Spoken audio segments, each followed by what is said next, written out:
हरिः ओम् श्रीगुरुभ्यो नमः हरिः ओम् श्रीगणेशाय नमः ओम श्री सरस्वत्यै नमः ओम नमो भगवते वासुदेवाय ओम नमो गुरुभ्यः ओम विश्वं सर्वं दृश्यमानमगरि तुल्यं निजान्तर्गतम् पश्यन्नात्मनि मायया बहिर्गो भूतयथा निश्चया यत्साक्षात् कुरुते प्रबोधसमये स्वात्मानमेवाद्वयम् तस्मै श्रीगुरुमूर्तये नमः श्रीदक्षिणामूर्तये ॐ नमः श्री परमहंसास्वादिक चरणकमलचिन्मकरन्दाय भक्तजनमानसनिवासाय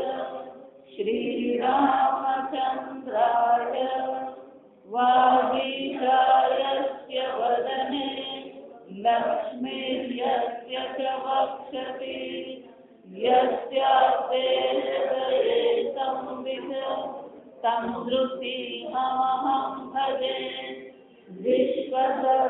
विश्वसर्गविसर्गादि नवलक्षणलक्षितं श्रीकृष्णाख्यं परं धाम जगद्धाम नमामि तत् सच्चिदानन्दरूपाय विश्वोत्पत्त्यादिहेतवे तापत्रयविनाशाय श्रीकृष्णाय वयं नमः नारायणं नमस्कृत्य नरं चैव नरोत्तमं देवीं सरस्वतीं व्यासं ततो जयमुदीरये श्रीकृष्णाय वासुदेवाय हरये परमात्मने प्रणतक्लेशनाशाय गोविन्दाय नमो नमः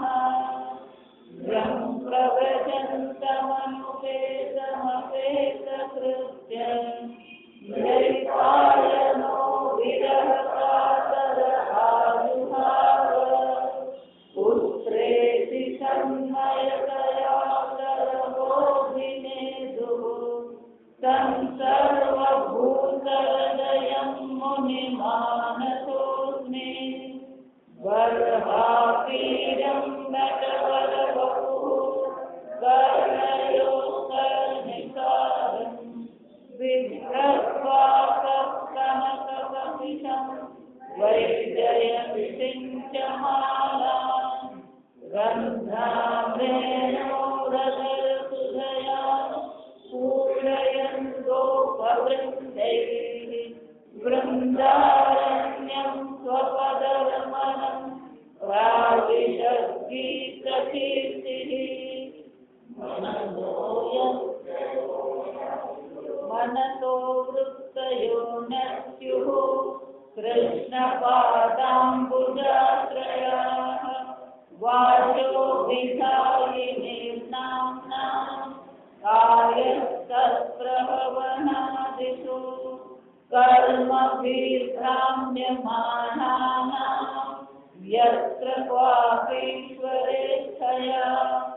मङ्गलाचरितेर्गानैः रतिर्न कृष्ण ईश्वरे भवे भवे यथा भक्तिः पादयोस्तव जायते तथा कुरुष्व देवेश नाथ त्वं नो यतः प्रभो नाम संकीर्तनं यस्य सर्वपापप्रणाशनं प्रणामो दुःखशमनः तन्नमामि हरिं परम् जन्माद्यस्य यतोऽन्वयादिश्चार्थेष्वभिघ्नस्वराट् तेने ब्रह्महृदाय आदिकवये मुह्यन्ति यत्सूरयः तेजो वारिमृगां यथा विनिमयो यत्र त्रिसर्गो मृषा नाम्ना तेन सदा निरस्तकुहकं सत्यं परं धीमहि निगमकल्पतरोर्गलितं फलं सुखमुखादमृतद्रवसंयुतं पिबत भागवतं रसमालयम् मुहुरहो रसिका भुवि भावुकाः ॐ नमो भगवते तुभ्यं वासुदेवाय धीमहि प्रद्युम्नाय निरुद्धाय नमः संकर्षणाय च अच्युतानन्द गोविन्द नामोच्चारणभेषजा नश्यन्ति सकलारोगाः सत्यं सत्यं वदाम्यहम् अङ्गनामङ्गनामन्तरे माधवो माधवं माधवं चान्तरेणाङ्गना इत्थमाकल्पिते मण्डले मध्यगः सञ्जगौ वेणुना देवकी नन्दनः वंशी विभूषितकरान्नवनीतदाभात् श्रीकाम्बरागरुणबिम्बफलाधरोषः पूर्णेन्दुसुन्दरमुखादरविन्दनेत्रा कृष्णात् परं किमपि तत्त्वमहं न जाने। નારદજીએ વ્યાસજીને સ્પષ્ટ શબ્દોમાં કીધું, હરિકથા એવ આત્મતોષ. ખરી કથામાં આત્માની સંતુષ્ટિ છે, સંતોષ છે. હરિકથા વિના આત્મામાં સંતોષનો અનુભવ શક્ય નથી. અને નારદજી બહુ સરસ વાત કરી કે દેવોએ મને વીણા આપી, એ વીણા હાથમાં લઈને હું સતત ભગવાનની કથાનું ગાન કરતો. એ શ્લોકમાં એક સરસ મજાનો શબ્દ છે. એ શ્લોક તમે જો ભગવાન ત્યાં ઘડી નારદજી કહે છે કે હું આ ગાન કરતો હતો, તો ત્યાં નારદજી શબ્દ વાપરે હતત્રપ. હતત્રપ એટલે શું છે કે કોઈ ત્રપ એટલે શરમ. ત્રપ એટલે શું છે? શરમ. કોઈ પણ પ્રકારની શરમ વિના હું મોટેથી ભગવાનનું શું કરતો હતો? ગાન કરતો. આ પણ ભગવાન નામ લેવાનું હોય તો શરમ ના. આ ઘણા પેલા ટ્રેનમાં જતા હોય, બસમાં પ્રવાસ કરતા હોય, એટલે કે મારે કે બેઠા બેઠા શું કરવાનું? કઈ નહીં, વિષ્ણુ સહસ્રનામનો પાઠ કરવાનો, જપ કરવાનો. અત્યારે બધાની વચ્ચે જપ કરવાનો, બધાની વચ્ચે ગપ્પા મારવાની શરમ નહીં લાગે. જવું છે એટલે નારદજી શું કહે છે? હતત્રપ, કોઈ પ્રકારની શરમ ને રાખી નહીં, વિના શરમ હું ભગવાનનું શું કરતો હતો? આ ગાન કરતો રહેતો. આ સમજમાં આપણે કઈ બાબતમાં શરમ લાગે?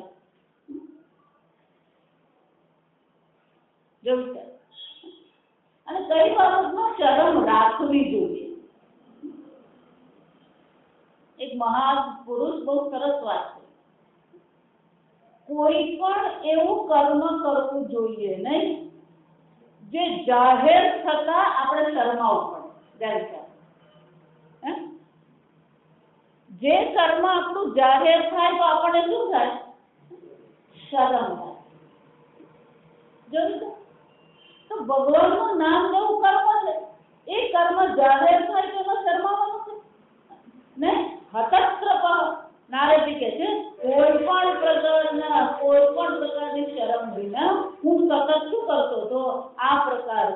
ભગવાનની લીલાનું, ભગવાનના નામનું સતતનું ચિંતન કરતો રહેતો હતો. અને આ પ્રકારથી નારદજીએ વ્યાસજીને સમજાવ્યું કે વ્યાસજી, તમે પણ હરિકથાનું ગાન કરો. તમે ઘણું બધું લખ્યું છે. જો ઘણું બધું લખ્યું ને એ અનંત જ છે. ગીતાના પેલા 700 શ્લોક આપણને તો ભારે પડે. આ ભાગવતના 18,000 શ્લોક, મહાભારતના 1,00,000 શ્લોક છે. જા વિચારી, મહાભારતના શ્લોક કેટલા છે? 1,00,000. નારદજી કે છે અનેક ગ્રંથોની, અનેક પુરાણો, 18 પુરાણોની રચના કરી, મહાભારતની રચના કરી. આ બધી ચર્ચા, આ બધી રચનાઓ કરી તમે, પણ હજી હરિકથાનું ગાન કરનાર કોઈ ગ્રંથની તમે રચના કરી નથી. અને એટલા માટે તમારા હૃદયમાં સંતોષ નથી. આમ કહીને નારદજીનું શું છે? નારાયણ નારાયણ નારાયણ નારાયણ કરતા નીકળી જાય. હવે આ 7મો અધ્યાય જો. નિર્ગતે નારદે સૂત, હે સુજી, શૌનકજી પ્રશ્ન પૂછે, હે સુજી, આ નારદ જતા ને, નારદજી ગયા પછી ભગવાન બાદરાયણ શ્રુતવાન તદ અભિપ્રેતમ તતઃ કિમ કરોદ વિભુઃ. આ મહાન આત્મા વિભુઃ વ્યાસજી બાદરાયણ છે. એ નારદજી ત્યાંથી ગયા પછી વ્યાસજીએ શું કર્યું? જો આ મહત્વનું છે. સત્સંગ સાંભળીએ ખરા, મહાત્મા આવે, સત્સંગ કરાવે, મહાત્મા ગયા પછી શું કરીએ? પેલા રામદેવ બાબા આવે ને, એટલે આખું ભાવનગર શું થાય? યોગ અને પ્રાણાયામ. 10 દિવસ સુધી બધા 4 વાગે ઉઠી જાય, પ્રાણાયામ કરે, ઘરેથી નહીં જઈ શકે એટલે ટીવી પર લોકલ ચેનલ વાળું શું કરે? એ રીલે કરતો જ. પણ જ્યાં રામદેવ બાબા ગયા પછી શું છે? હતા ત્યાં ના. એટલે આ પ્રશ્ન બહુ મજા નથી. નિર્ગતે નારદે કિમ કુર્વદ બાદરાયણ વ્યાસ. આ વ્યાસજીએ નારદજી ગયા પછી શું કર્યું? આ નારદજી, આ વ્યાસજી ક્યાં રહેતા હતા? એટલે સૂતજી કહે છે બ્રહ્મનદ્યામ સરસ્વત્યામ આશ્રમ પશ્ચિમે તતે. આ સરસ્વતી નદી, જેનું બીજું નામ છે બ્રહ્મ નદી. બ્રહ્મ નદી જે સરસ્વતી નદી છે, એના પશ્ચિમ તટ પર એમનો આશ્રમ છે. શમ્ય પ્રાસૈતિ પ્રોક્ત. અને એ આશ્રમનું નામ શું હતું? શમ્ય પ્રાસ. જયારે આશ્રમનું નામ હોય એમ સરસ્વતીના પશ્ચિમ કિનારે જાતું. પૂર્વ એ સૂર્યોદયની દિશા છે. પૂર્વ એ સૂર્યોદયની દિશા છે. પશ્ચિમ એ સૂર્યાસ્તની દિશા છે. પૂર્વ તટ પર ગૃહસ્થો રહેતા હતા. ગામ હતું, પ્રવૃત્તિ હતી. પશ્ચિમ તટ પર વ્યાસજીનો આશ્રમ હતો. નિવૃત્તિ પરાયણ ઋષિ મુનિઓ ત્યાં રહેતા હતા. ઋષયઃ સત્રવર્ધન. નિવૃત્તિ પરાયણ ક્યાં છે? પશ્ચિમ કિનારે. સૂર્યાસ્ત ને પ્રવૃત્તિ નથી ત્યાં. અને આશ્રમનું નામ પણ કેવું છે? શમ્ય પ્રાસ. જે સમાધિ, આ સંપત્તિ જે છે, જ્યાં નિવૃત્તિ છે, જ્યાં રજસ નથી, જ્યાં તમસ નથી, એવા સત્વ પ્રધાન સમ્ય પ્રાસ આશ્રમમાં આ વ્યાસજી રહેતા હતા. અને એમની સાથે અનેક બટુકો, બ્રહ્મચારીઓ, ઋષિમુનિઓ પણ રહેતા હતા. અને આશ્રમ કેવો હતો? સત્રવર્ધન. જ્યાં સતત અનેક પ્રકારના યજ્ઞ, જ્ઞાન યજ્ઞ પણ થતા રહેતા હતા. તસ્મિન સ્વ આશ્રમે વ્યાસ બદ્રી છંદ મંડિતે આસીનઃ. એ બદ્રી આશ્રમમાં, એ બદ્રિકાશ્રમ, આપણે બદ્રિકાશ્રમ એવું કહીએ. તો બદ્રિકાશ્રમ કેમ કીધો? કારણ કે ત્યાં શું હતું? બદ્રી છંદ મંડિતે. આ બોળના અનેક વૃક્ષો ત્યાં હતા. અને એટલા માટે જેને શું કહેવામાં આવે? બદ્રિકાશ્રમ. અને ત્યાં વ્યાસજી રહેતા હતા. આસીનઃ. ત્યાં વ્યાસજી રહેતા હતા. નારદજી ગયા પછી એમણે શું કર્યું? ઉપસ્પૃશ્ય પ્રણિદધો મનઃ સ્વયં. મનને શું કરી? પ્રણિદધો, મનને શાંત કરી દીધું.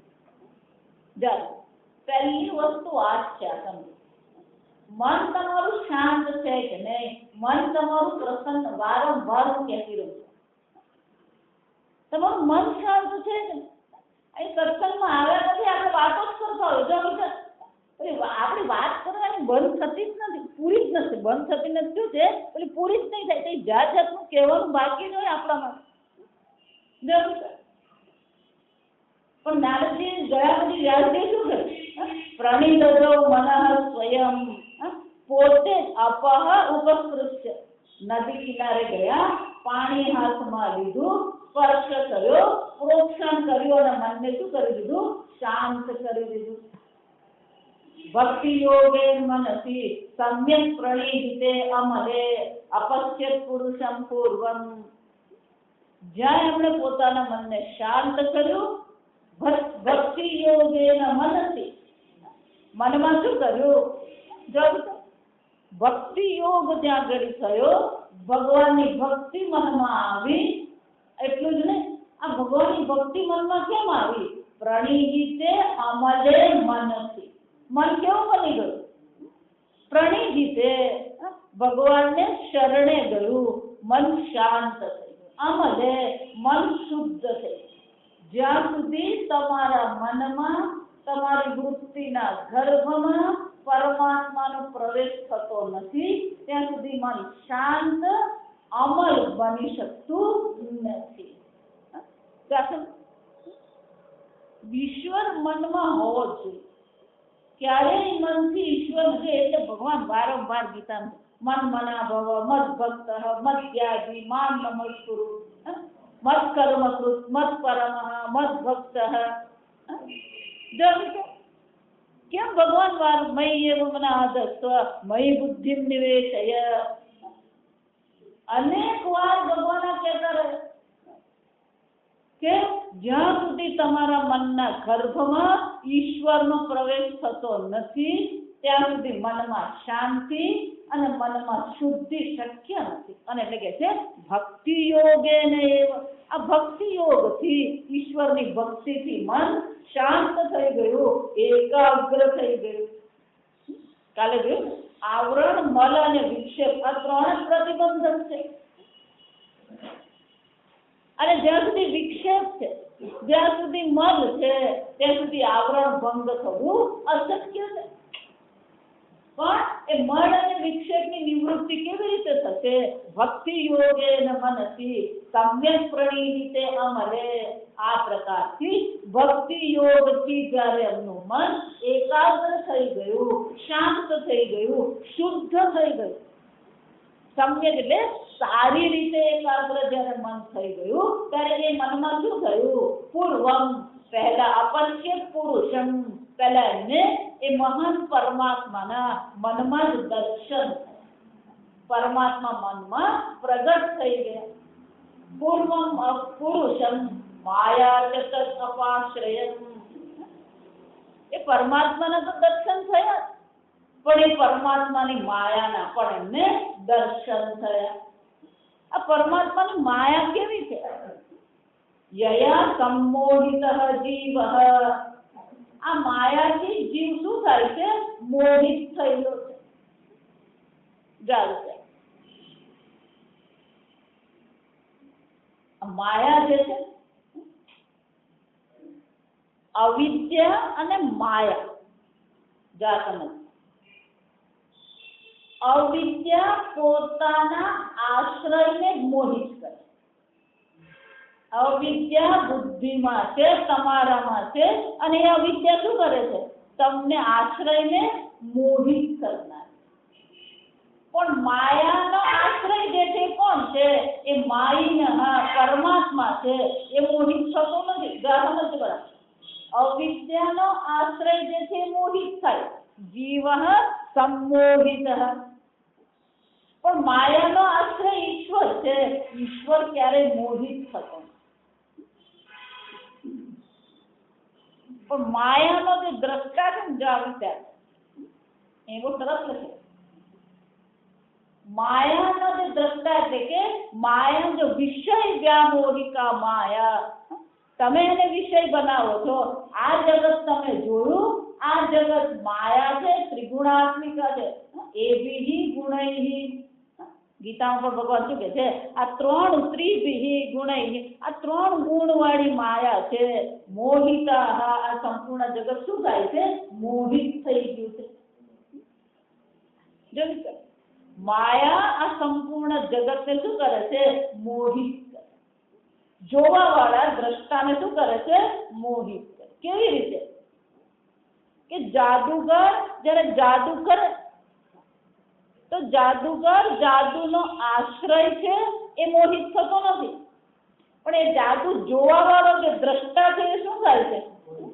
મોહિત થઈ જાય. એ જ રીતે આ માયા કેવી છે? યયા સંમોહિત જીવ આત્માનં ત્રિગુણાત્મકં પરઃ મનુતે વિચાર માની લે છે. શું માની લે છે? આત્માનં ત્રિગુણાત્મકં. એને પોતાને શું માની લીધો? હું ત્રિગુણાત્મક આત્મા છું. એટલે કે આ ઉપાધિ હું છું. આ બધે એક જ આવે. સવારે યાદ કરે કે અહમ મમ ઇતિ ચ જ્ઞાનમ. છેવટે દુઃખનું કારણ આ જ છે. આ સમજવા, આ ત્રિગુણાત્મિક જગત છે. એ ત્રિગુણાત્મિક જગતમાં અહમ બુદ્ધિ જો કરી આત્માનં મનુતે, એને શું માની લીધું? આત્મા હું માની લીધું. આત્મા એટલે હું. એટલે શુદ્ધિ કહે છે આ ત્રિગુણાત્મિકા માયાથી જન્મેલું આ જગત છે. એ જગતમાં શું કરી દીધું જીવે? આત્માનં મનુતે, હું માની લીધું. એટલું જ નહીં, પરહપી, આ ઉપાધિ હું છું અને આ જે અનુભવમાં આવી રહ્યું છે બધી વસ્તુ શું છે? અનન્ય છે. એક વાર અહીંયા અહમ બુદ્ધિ કરીએ એટલે બાકીની બધી વસ્તુ શું થઈ જાય? પર અન્ય થઈ જાય.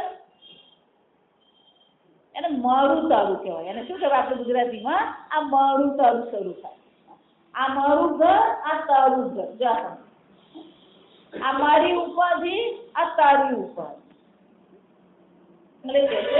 આ પ્રકારથી તત્સૃતમ છે અધિપત્ય છે. અને આ પ્રકારથી ત્રિગુણાત્મિકા માયાના મોહમાં પડી જાય છે અને એને જ પોતાનું માની લે છે. અને પછી શું થતો રહે?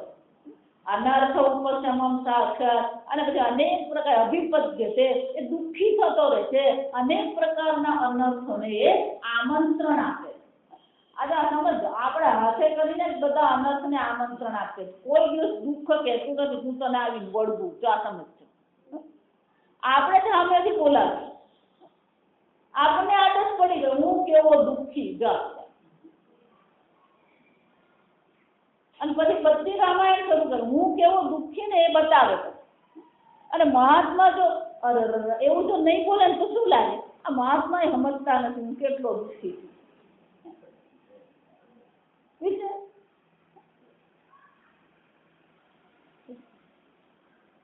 પોતાને દુઃખી માનવું એ પાપ છે. આ સમજજો. પોતાને સંસારી માનવું એ હિંસા છે. છઠ્ઠા અધ્યાયમાં વાક્યમાં ચર્ચા ગીતાની. તમે પૂર્ણ બ્રહ્મ છો, તમે શુદ્ધ ચૈતન્ય છો. તો શુદ્ધ ચૈતન્ય પૂર્ણ બ્રહ્મ આત્માને સંસારી જીવ અલ્પ દુઃખી માનવું એ આત્માને શું કરી કહેવાય? હિંસા કહેવાય. હું અજ્ઞાની કીધું, આત્માની હિંસા થઈ ગઈ કે આત્મા સત્યમ જ્ઞાનમ અનંતમ બ્રહ્મ. તમે ચૈતન્ય સ્વરૂપ આત્મા છો જ્યાં અજ્ઞાન નામની વસ્તુ જ નથી. તો પોતાને અજ્ઞાની માનવું, દુઃખી માનવું, જીવ માનવું એ આત્મભાવ કહેવાય. શંકરાચાર્ય ત્યાં કહે છે આ બધા અજ્ઞાનમાં બેસીને શું કરી રહ્યા છે?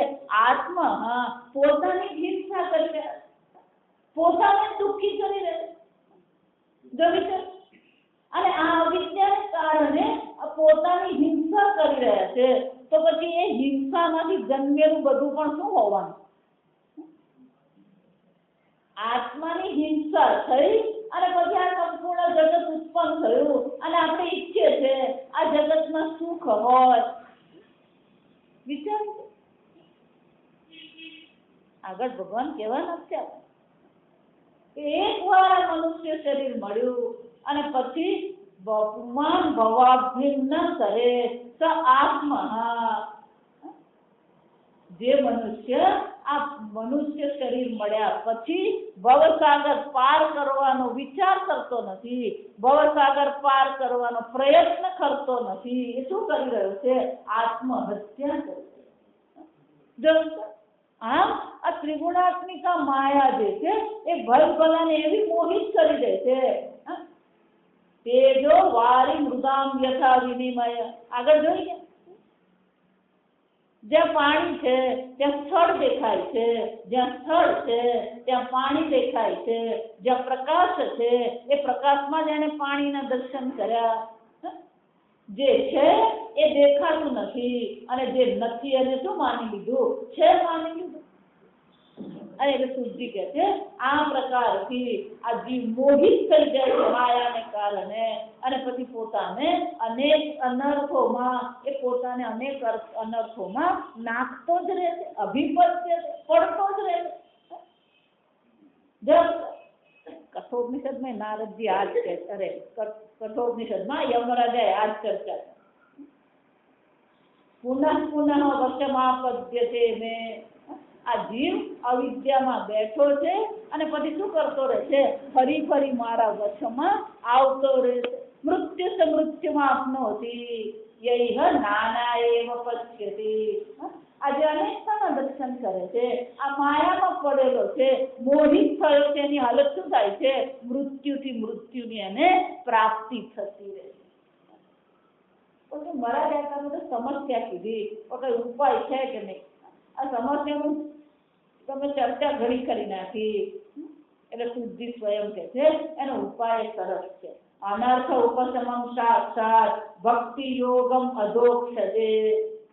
આ સર્વ અનર્થનો ઉપાય એક જ છે હે શૌનકજી, અધોક્ષજે. આ પરમાત્મા જેની આ કમળપત્ર જેવી છે એ પરમાત્મામાં ભક્તિ આ સર્વ અનર્થને શાંત કરનારી છે. સાક્ષાત ભક્તિ યોગમ અધોક્ષજે લોકસ્ય અજાનતઃ. પણ લોકો આ વાત જાણતા નથી.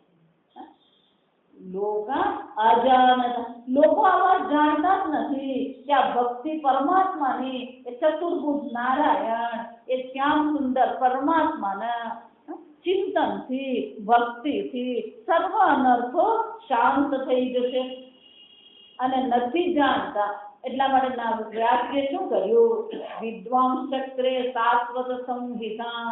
અને એટલા માટે વ્યાસજીએ પોતાના મનની શાંતિ માટે, પોતાના સંતોષ માટે અને આ માયા ત્રિગુણાત્મિકા માયાના મોહમાં પડેલા લોકો અનર્થને પ્રાપ્ત થઈ રહ્યા છે એમના કલ્યાણ માટે એમણે શું કર્યું? વિદ્વાંસ ચક્રે શાશ્વત સંહિતા. આ ભાગવત સંહિતાનું એમણે રચના કરી. તો આ ભાગવત સંહિતાની રચના શાના માટે છે? આપણા હૃદયમાં આનંદનો આવિર્ભાવ થાય એને માટે છે, પરમાત્માની પ્રાપ્તિ થાય એને માટે.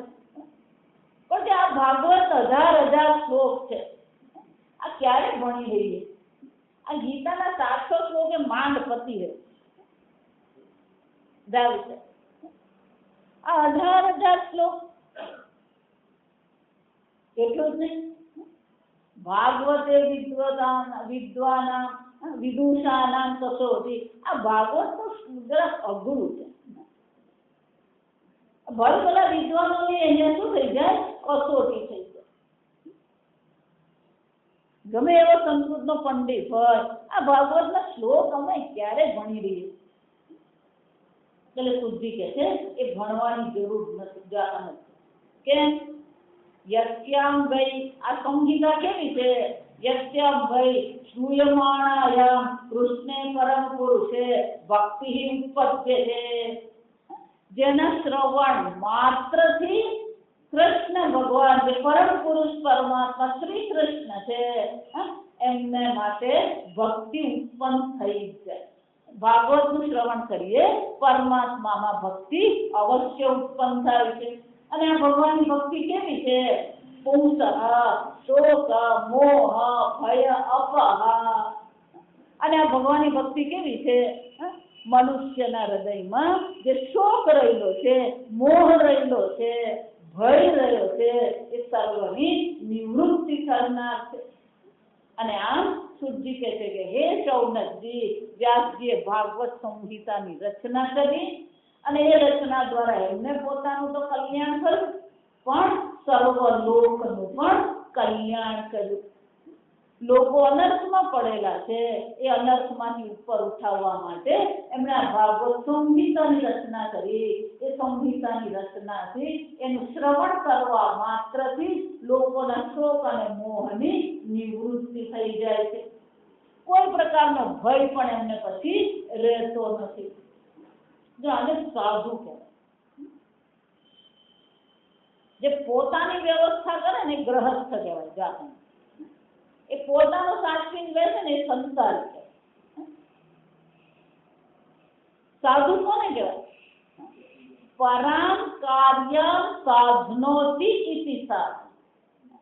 અન્યનું કલ્યાણ જે ઈચ્છે છે, અન્યનું કલ્યાણ કરવાનો જે પ્રયત્ન કરે એને સાધુ કહેવાય.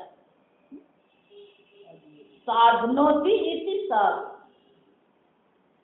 હા, નારદજીએ ખાલી પોતાનું કલ્યાણ નહીં કર્યું, લોકોનું પણ કલ્યાણ કરવા માંડ્યું. જો વિચાર, એમણે આ ભાગવત સંહિતાની રચના કરી, માનસિક રીતે કરી દીધું હોત, ભગવાનની ભક્તિ કરી હોત, ભગવાનનું ચિંતન કર્યું હોત, ભગવાનની કથાનું ચિંતન કર્યું હોત, લીલાનું ચિંતન કર્યું હોત, એમનું કલ્યાણ થઈ જશે. છતાં પણ શું કર્યું? લોક કલ્યાણ માટે થઈને એમણે શું કર્યું? એને લખી દીધું, ભાગવત સંહિતાની રચના કરી. આપણું પોતાનું કરીને બેસી રહેવાનું એમ નહીં, મારું આંગણું ચોખ્ખું જોઈએ. એમ આખી સોસાયટી સ્વચ્છ રાખવાની. મારું આંગણું શું કામ? આખી સોસાયટી કેવી હોવી જોઈએ? જો વિચાર, દરેક સોસાયટી, દરેક એપાર્ટમેન્ટ વાળા નક્કી કરે કે અમારું આંગણું ચોખ્ખું રહે, તો પછી ભાવનગર ગંદુ રહેશે? પણ દરેક પોતાનું કરીને બેઠા. એટલે પછી જો રસ્તા પર જ્યાં જુઓ ત્યાં શું જોવા મળે? આ કચરો જોવા મળે. એટલે મેં ગ્રહસ્થ એટલે પોતાનું સાચવીને બેસી જાય ને ગ્રહસ્થ છે. સાધુ કોને કહેવાય? સર્વનું કલ્યાણ દે છે. અને એટલે કે છે આ કથા પણ કેવી છે? યસ્યામ શ્રૂયમાણાયામ કૃષ્ણે પરમ પુરુષે ભક્તિ ઉત્પદ્યતે. જેના શ્રવણ માત્રથી પરમ પુરુષ શ્રી કૃષ્ણ માટે હૃદયમાં ભક્તિ ઉત્પન્ન થાય છે. સંસંહિતામ ભાગવતીમ કૃત્વા અનુક્રમ્ય ચ આત્મજમ. આ રચના કરી એટલું નહીં, અનુક્રમ્ય. બહુ સુંદર. પેલું શિલ્પી હોય ને, એ પેલું શિલ્પ બનાવે, એ બનાવે પછી તરત એને જાહેર નહીં કરે. જો સમજો, પછી એના એક એક અંગને ફરીથી જુએ, વળી પાછું ઝીણું ઝીણું શું કરે, એને થોડું વ્યવસ્થિત કરે. બરાબર એને બનાવે. ઉપરથી બનાવી દે એમ નહીં. બનાવ્યા પછી પણ બરાબર એક એક અંગ, એક એક વસ્તુને જુએ. જ્યાં જરાક કંઈક ખોટ લાગે, વળી પાછું એને શું કરે? સુધારવાનો પ્રયત્ન કરે. એમના વ્યાસજીએ પણ આ ભાગવત સંહિતાનો રચના તો કરી, પણ પછી શું કર્યું? અનુક્રમ્ય. વળી પાછું એના પર વિચાર કરી ગયા, વળી પાછું એને આપણે મઠારવું કહીએ, ગુજરાતીમાં શું કહેવાય? મઠારવું કહેવાય. અનુક્રમ્ય છે. આમ એને મઠારીને વ્યવસ્થિત આ ભાગવત સંહિતા બનાવી.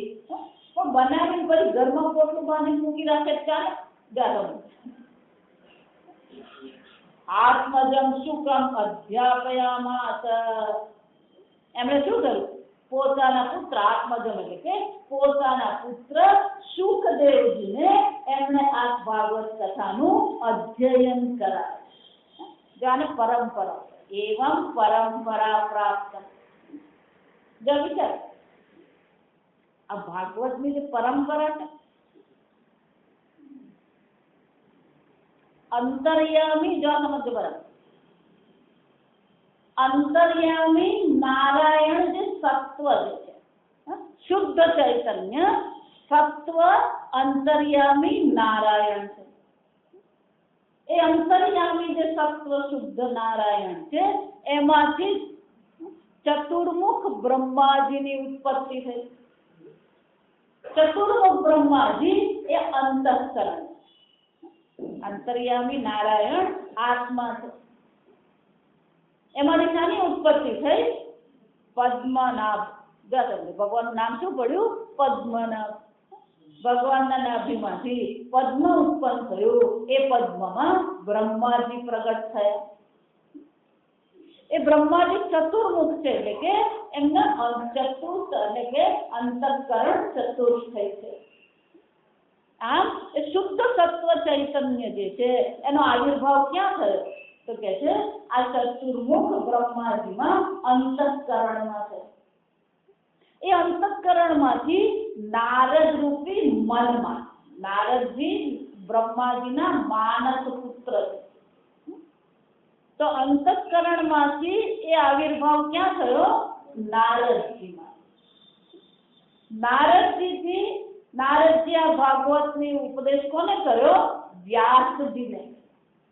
વ્યાસજી એ વાણી છે. આ ચૈતન્ય ત્યાંથી ક્યાં આવ્યું? મનમાં આવ્યું. મનમાંથી પછી એ વાણીમાં. વાણી એટલે વ્યાસજી. વાણીમાંથી પછી ક્યાં જાય? એ શબ્દ રૂપી સુખદેવજી પાસે જાય. અને એ શબ્દ પ્રમાણ. આપણા માટે પ્રમાણ શું છે? શબ્દ પ્રમાણ. આ પરંપરા છે. નારાયણ છે, ચતુર્મુખ બ્રહ્માજી અંતઃકરણ છે, મન નારદજી છે, વાણી વ્યાસજી છે અને શબ્દ સુખદેવજી. અને એટલે કે છે આ વ્યાસજીએ પોતાના પુત્ર સુખદેવજીને આ ગ્રંથનો અધ્યયન કરાવ્યું. તો સુખદેવજી કોણ છે? નિવૃત્તિ નિરતમ મુનિ. પણ આ સુખદેવજી તો કેવા છે? નિવૃત્તિ પરાયણ છે. આવા નિવૃત્તિ પરાયણ અવધૂત આ સુખદેવજીને વ્યાસજીએ ભાગવતનું અધ્યયન કરાવ્યું. તો કે આ બળજબરી નહીં કહેવાય. આપણે આજકાલ છોકરાઓને કરાવે, છોકરાને બાપરાને ધંધો શરૂ કરો, બાપા કે નહીં તું નોકરી કર, અને છોકરાને નોકરી કરો તો બાપા કે તું ધંધો કર. તો આ તો નિવૃત્તિ પરાયણ છે. એમને વળી આ તમે ભક્તિ, આ પરમાત્માની હરિની કથા, લીલા, આ બધાનું ચિંતન કરાવ, અધ્યયન કરાવ. એટલે શૌનકજીના પ્રશ્ન છે. આપણા મનમાં છે ને એમ શૌનકજીના મનમાં પ્રશ્ન. સવય નિવૃત્તિ નિરત સર્વત્ર ઉપેક્ષક મુનિ. ક્યાં સુખદેવજી તો કેવા છે? સર્વત્ર ઉપેક્ષક, નિરપેક્ષ છે, સર્વની ઉપેક્ષા કરે. કોઈ નામ રૂપમાં ક્યાંય એમની બુદ્ધિ લેપાયમાન થતી જ નથી. નિવૃત્તિ નિરત, સર્વત્ર નિવૃત્ત છે. એવો કસ્યવા બૃહતિ મેતા આત્મારહમ સમભ્યસત. તો આવા જે નિવૃત્તિ પરાયણ અવધૂત કોટીના સુખદેવજીએ આ ભાગવત સંહિતાનો, અને એ પણ કેવી છે? બૃહતિ, મહા 18,000 શ્લોક. જો વિચાર કે આવા 18,000 શ્લોકની આવી મહાન સંહિતાનો કેવી રીતે, એમને શા માટે અધ્યયન કર્યું? જો વિચાર, એમને શું જરૂર હતી? એ તો નિવૃત્તિ પરાયણ છે.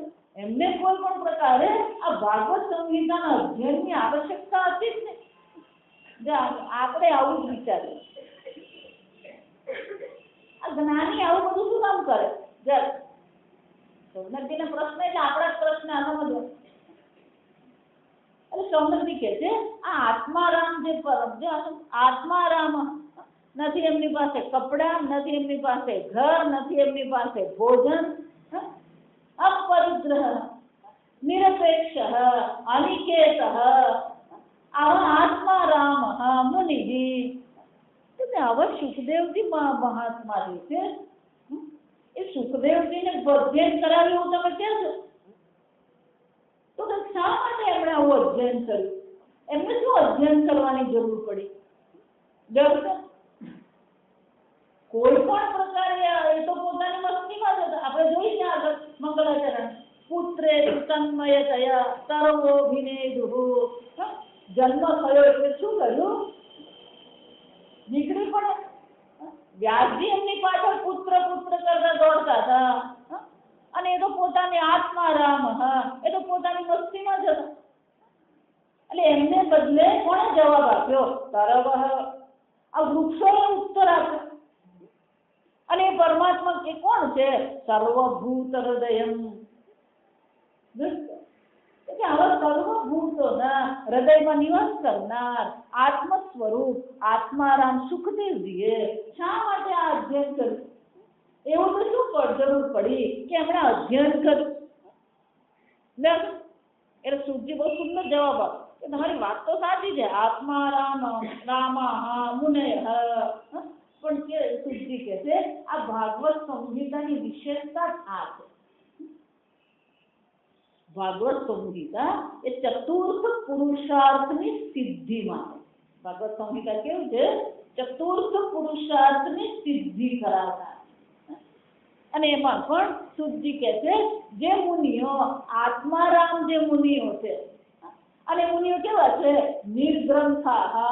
કોઈ પ્રકારની ગ્રંથિ નથી. નથી અવિદ્યાની ગ્રંથિ, નથી માયાની ગ્રંથિ, નથી રાગ દ્વેષની ગ્રંથિ, નથી વિષયની ગ્રંથિ, નથી ભોગની ગ્રંથિ.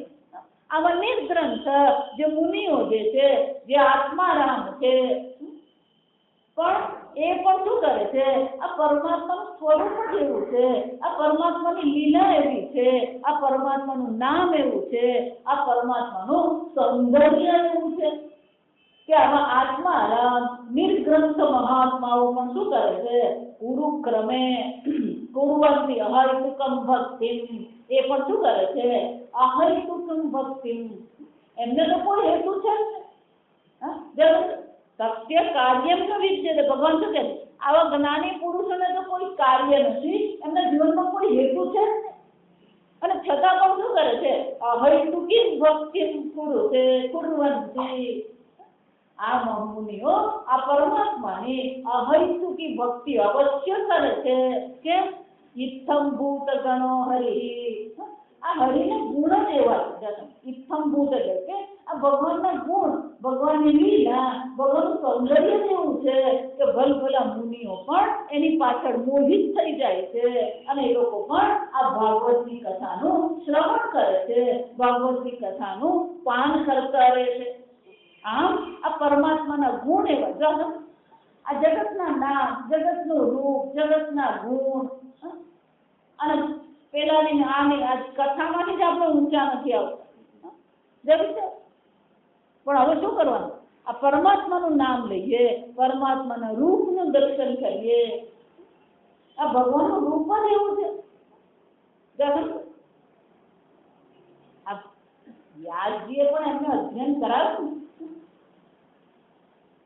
જો સુખદેવજી કોણ હતા? એ તો પર્યટન કરતા હતા. એક ગામથી બીજે ગામ જતા હતા. એ ક્યાંય સ્થિર રહ્યા જ નથી સુખદેવ. એટલે પ્રશ્ન એવો થાય કે સુખદેવજી તો ક્યાંય સ્થિર રહેતા જ નતા.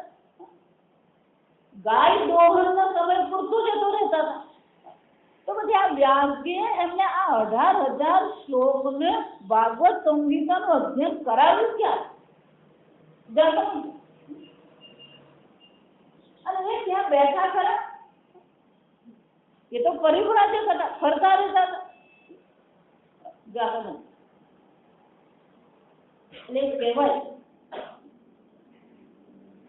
કે આપણે જે શ્લોક મંગલાચરણ કર્યું ને એમાં એક શ્લોક છે પરમાત્માના એ સ્વરૂપનું વર્ણનનો શ્લોક છે. બર્હાપીડમ નટવરવપુઃ કર્ણયો કર્ણિકાર. આ ભગવાન કેવા છે? બર્હાપીડમ, આ મોરના પીઠને એમણે મસ્તકમાં ધારણ કર્યું છે. જય ત્યાજ્ય વસ્તુ પણ ભગવાન ક્યાં મૂકે છે? પોતાના મસ્તક. લોકોને માટે જે ત્યાજ્ય છે એ ભગવાન શું કરે છે? પોતાના મસ્તક પર ધારણ કરે. બર્હાપીડમ નટવર વપુઃ. વપુઃ શરીર, એનું શરીર એવું સુંદર છે. નટવર ત્રિભંગી લલિતાકૃત શ્યામ સુંદર મુરલી મનોહર, એ પરમાત્માનું મનને પણ આકર્ષિત કરી નાખે એવું એનું સુંદર શરીર છે. નટવર વપુઃ કર્ણયો કર્ણિકારમ, અને કાનમાં એમણે શું ધારણ કર્યું? આ પીળા કરણના ફૂલ એમણે ધારણ કરેલા છે. બિભ્રદ્વાસઃ કનકકપિશમ. બિભ્રદ્વાસ, આ વીજળી જેવા, આપણે તો વીજળી જોતા નથી. આજકાલ આકાશ દર્શન, સૂર્યોદય, જ્યાં વરસાદ શરૂ થાય ને બારી બારણા બંધ કરીને શું કરી જાય? ઘરમાં ભરાઈ જાય. બારી ખોલી જરા વરસાદને માણીએ, મજા આવે વરસાદ પડતો જોવે. પછી વીજળીઓ થતી હોય,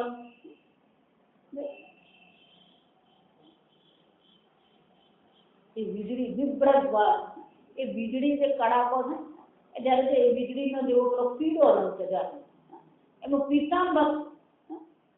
પીતાંબર ધારણ કર્યું છે. સરસ મજાના પરમાત્મા છે. અને એટલું જ નહીં, હાથમાં એને શું ધારણ કરી? મુરલી મનોહર છે. હાથમાં મુરલી ધારણ કરી, અને મુરલી ધારણ કરી શું કરી રહ્યા છે? રંધ્રાન, એ વેણુ જે છે એના રંધ્રમાં શું કરી રહ્યા છે? પૂરયન, એ શ્વાસ એમાં પૂરી રહ્યા. રંધ્રાન વેણુ રધરસ દયાન, આ વેણુમાં ભગવાનની વેણુ છે ને એ માયા ત્યાસમ. અધર સુધયા પૂરયન, પોતાના અધરનું અમૃત એ વેણુમાં શું કરી રહ્યા છે? પૂરી રહ્યા. સરસ મજાની વાંસળી વગાડી રહ્યા છે. ગોપ વૃંદૈહી, આ ગોપના વૃંદો સાથે પ્રાવિશદ ગીત કીર્તિ, એ પ્રવેશ કરી રહ્યા છે. ક્યાં ગઈ? વૃંદારણ્યમ, એ વૃંદારણ્ય રૂપ વૃંદાવનમાં એ પ્રવેશ કરી રહ્યા. સ્વપદ રમણમ, ચપ્પલ પહેરીને બીજા આ બધા ઘરમાં ચપ્પલ પહેરીને ફરીએ ગાર સુવાડા થઈ ગયા કહેવાય. શું કહેવાય?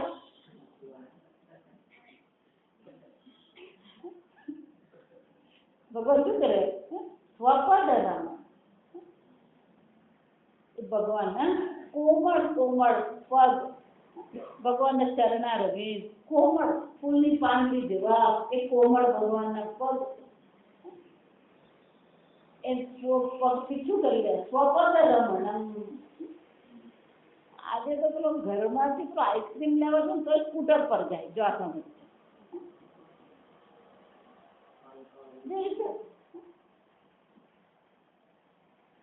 ભગવાન એ ઠુમક ઠુમક કરતા ચાલી રહ્યા છે. આવું વર્ણન સુખદેવજીએ સાંભળ્યું. સુખદેવજી આ વર્ણન સાંભળ્યું, જંગલમાં ભટકતા તો વ્યાસજીના એક શિષ્ય આ શ્લોકનું શું કરતો હતો? ગાન કરતો. આ સાંભળ્યું એટલે સુખદેવજીના મનમાં થયું, આવા સુંદર પરમાત્મા, આ પરમાત્મા કોણ છે? એમના વિશે મેં કશું સાંભળ્યું જ નથી. એમનું મન શું થઈ ગયું? આકર્ષિત થઈ ગયું. એટલે પેલા શિષ્ય પાસે જઈને કે, અરે વાહ, આવા સરસ પરમાત્મા, મેં તો એમની લીલાનું ક્યારેય વર્ણન કર્યું સાંભળ્યું નથી. કે તું ક્યાંથી સાંભળી આવે? કે તમારા પિતાજી વ્યાસજી જે છે, આમ સુખદેવજી ત્યાં ગયા, પરમાત્માના રૂપ ગુણ લીલાથી આકર્ષિત થઈને સુખદેવજી પિતાજી પાસે ગયા. પિતાજી, મારે આ ભગવાનનું ચિંતન કરવું. ઇત્થમ ભૂત ગણ, આવા ભગવાનના ગુણ છે, આવા ભગવાનનું રૂપ છે, જે આત્મા રામ નિર્ગ્રંથ મુનય, એ પણ આ પરમાત્માની લીલા તરફ આકર્ષિત થઈ જાય. આમ સુખદેવજી પણ આકર્ષિત થઈ ગયા અને ત્યાં ગયા એમણે પણ આ અધ્યયન કર્યું. હરે હે ગુણાક્ષિપ્તમતિ ભગવાન બાદરાયણ હે. અને આ બાદરાયણ આ સુખદેવજી જે છે એમણે શું કર્યું? હરે હે ગુણાક્ષિપ્તમતિ, એ ભગવાનના ગુણમાં જ જેમની બુદ્ધિ શું થઈ છે? આક્ષિપ્ત, કે એમાં જ પડેલી, એમાં જ લીન રહે છે, એમાં જ સતત ચિંતનમાં જ પડેલી રહે છે. અધ્યગાન મહદાખ્યાનમ નિત્યમ વિષ્ણુ જનપ્રિય. આવા સુખદેવજી પણ આ ભગવાનના જે પ્રિય ભક્તો છે, એ વેદ વ્યાસજીને પુત્ર જે છે, આ ભગવાનના ગુણનું શ્રવણ કરીને એમનું હૃદય પણ શું થઈ ગયું? આકર્ષિત થઈ ગયું. એ ભગવાનના ગુણ પ્રત્યે પોતે પણ આકર્ષિત થઈ ગયા. અને એટલા માટે આ પ્રકારથી આ ભગવાનના ગુણને આકર્ષિત થઈને સુખદેવજીએ પણ આ ભાગવત સંહિતાનું અધ્યયન કર્યું. અને ભાગવત સંહિતા કેવી છે?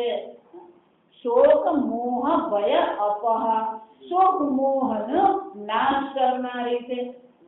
એટલું જ નહીં, હે શૌનકજી, પરીક્ષિત અથ રાજર્ષે જન્મ કર્મ વિલાપનમ સંસ્થાન પાંડુપુત્રાણામ વક્ષે કૃષ્ણ કથોદયમ. કે આ ભાગવત કથા જે છે એ ભાગવત કથાની અંતર્ગત આ જે કથા આવે છે, કોની આવે છે? પરીક્ષિત.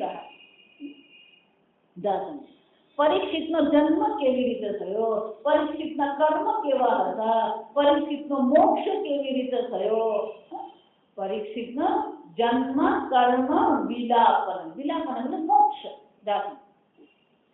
સંસ્થાન ચ પાંડુપુત્ર, આ પાંડુના પુત્રો પાંડવોએ જે સ્વર્ગારોહણ કર્યું એ કેવી રીતે કર્યું, આ સર્વની ચર્ચા આ ભાગવતમાં જોવા મળે છે.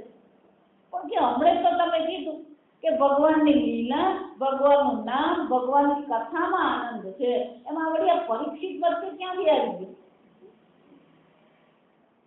ગયું?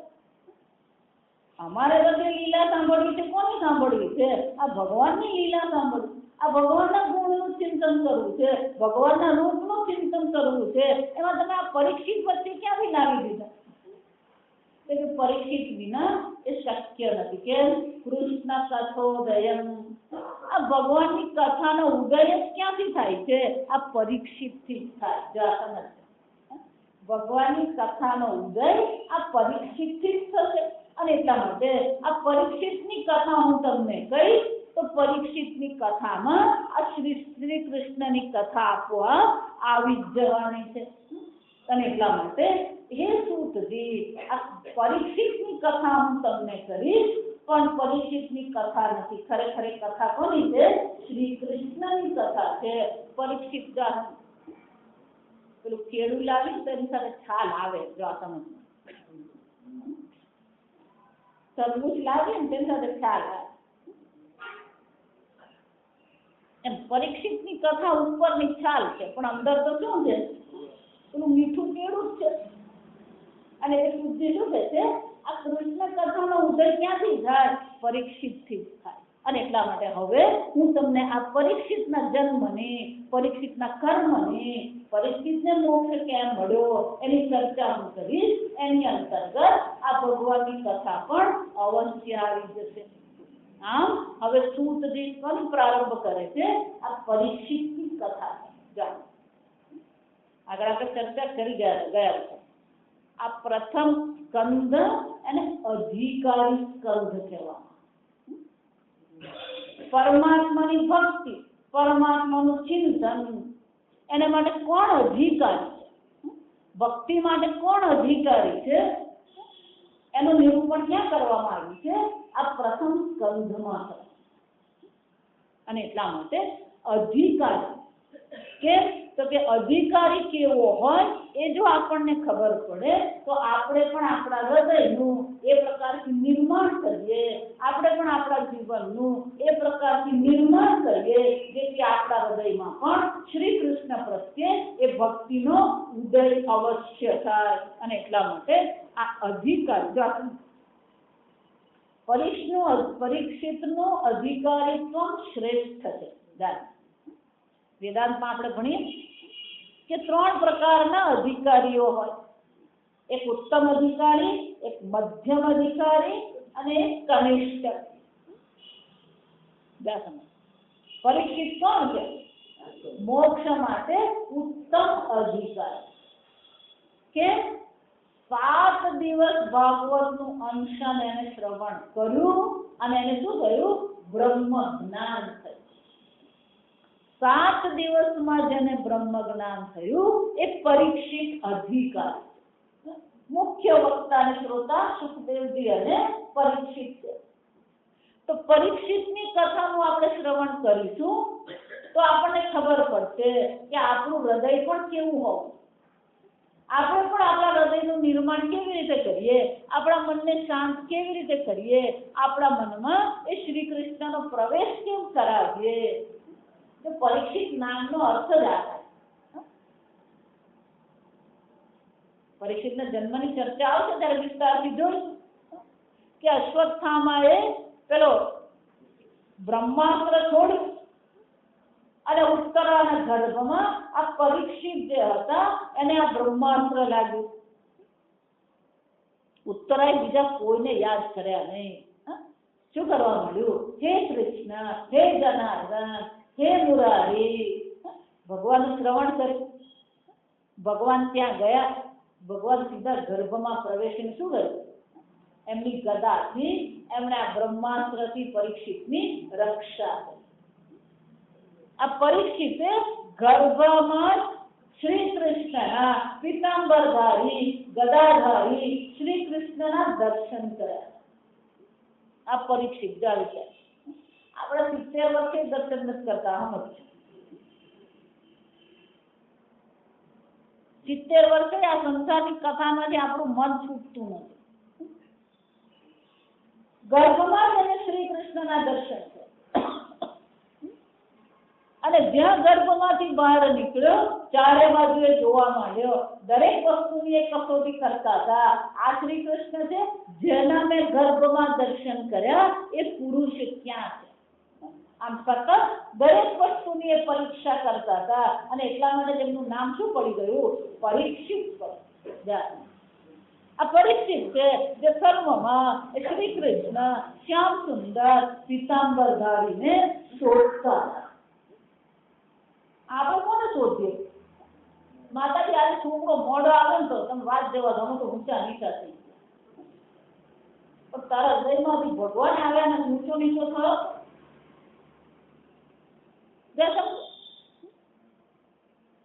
આમ પરીક્ષિત ઉત્તમ અધિકારી છે અને ઉત્તમ અધિકારીનું જીવન આપણે જાણીશું, સમજીશું તો ભગવાન આપણને પણ અવશ્ય પ્રાપ્ત થશે. અને એટલા માટે શુદ્ધિ કે છે કૃષ્ણ કથા ઉદયમ જાતમ. આ પરીક્ષિતની કથા કેવી છે? વક્ષયે કૃષ્ણ કથા ઉદય. જ્યાંથી શ્રી કૃષ્ણની કથાનો ઉદય થયો એ હું તમને હવે કહીશ. આપણે પણ આવતીકાલે અવશ્ય. ઓમ સ્વસ્તિ પ્રજાભ્યઃ પરિપાલયન્તાં ન્યાયેન માર્ગેણ મહિં મનીષાઃ ગોબ્રાહ્મણેભ્યઃ શુભમસ્તુ નિત્યં લોકાઃ સમસ્તા સુખિનો ભવन्तु કાલે વર્ષતુ પર્જન્યઃ પૃથ્વી સસ્યશાલિની દેશોऽયં ક્ષોભરહિતઃ બ્રાહ્મણાः સन्तु નિર્ભયાः. ઓમ સર્વેષાં સ્વસ્તિર્ભવતુ, સર્વેષાં શાન્તિર્ભવતુ, સર્વેષાં પૂર્ણં ભવતુ, સર્વેષાં મંગળં ભવતુ, સર્વે ભવन्तु સુખિનઃ. सर्वे सन्तु निरामयाः सर्वे भद्राणि पश्यन्तु मा कश्चित् दुःखभाग् भवेत् असतो मा सद्गमय तमसो मा ज्योतिर्गमय मृत्योर्मा अमृतं गमय ॐ पूर्णमदः पूर्णमिदं पूर्णात् पूर्णमुदच्यते